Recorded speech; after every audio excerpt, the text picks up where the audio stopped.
สบายดีมื้อนี้มาพบกับ DK01 มื้อนี้แม่นมื้อวันที่4เดือน11ค่อยสิมาแบ่งปันความรู้เกี่ยวกับการเทรดก่อนอื่นเลยต้องบอกว่าการเทรดหรือการลงทุนมันมีความเสี่ยงสูงและการเทรดทุกๆรูปแบบก็มีความเสี่ยงสูงและความผันผวนของตลาดสูงเช่นเดียวกันหรืออาจเฮ็ดให้เงินที่เจ้ามีอยู่นั้นหายหมดไปได้ทุกๆมื้อถ้าเจ้าบ่มีความรู้หรือการศึกษาเจ้านั้นบ่ดีพอมื้อนี้ค่อยนำใช้งบ$30เอากำไร 10% ก็ประมาณ$3มื้อนี้ค่อยจะเทรดเหรียญ SOL โดยการนำใช้แนวรับแนวต้านเป็นหลักและนำใช้อินดิเคเตอร์ชื่อว่า William %R มื้อนี้ถือว่าตลาดงามหลายก่อนอื่นเลยเฮามาตีเส้นแนวรับแนวต้านก่อนการตีแนวรับแนวต้านมันมีความสำคัญก็คือสามารถรู้ได้ว่าอดีตย้อนหลังเคยขึ้นฮอดจุดใดแล้วเคยลงฮอดจุดใดเมื่ออนาคตมันได้มาสนหรือว่ามาต่ำกับจุดที่เฮาตีไว้แล้ว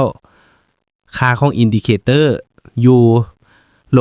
-100ก็สามารถเข้าซื้อได้หรือบวก0ก็สามารถขายได้นอกจากนั้นแล้วแนวรับหรือแนวต้านที่ผ่าน3จุดขึ้นไปจะเป็นแนวรับแนวต้านที่แข็งแรงได้แต่ละมื้อขอยังบอกกับทุกๆคนว่า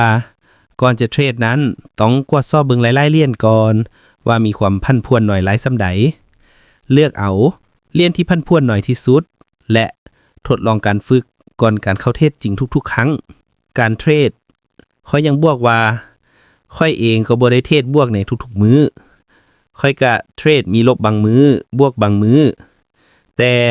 โดยภาพรวมใน1เดือนค่อยเฉลี่ยแล้วค่อยมีกำไรนอกจากนั้นแล้วการลงทุนปัจจัยที่สำคัญที่สุดก็คือการบริหารทุนของตัวเจ้าเองบ่ควรเอาเงินฮ้อนไปลงทุนหรือ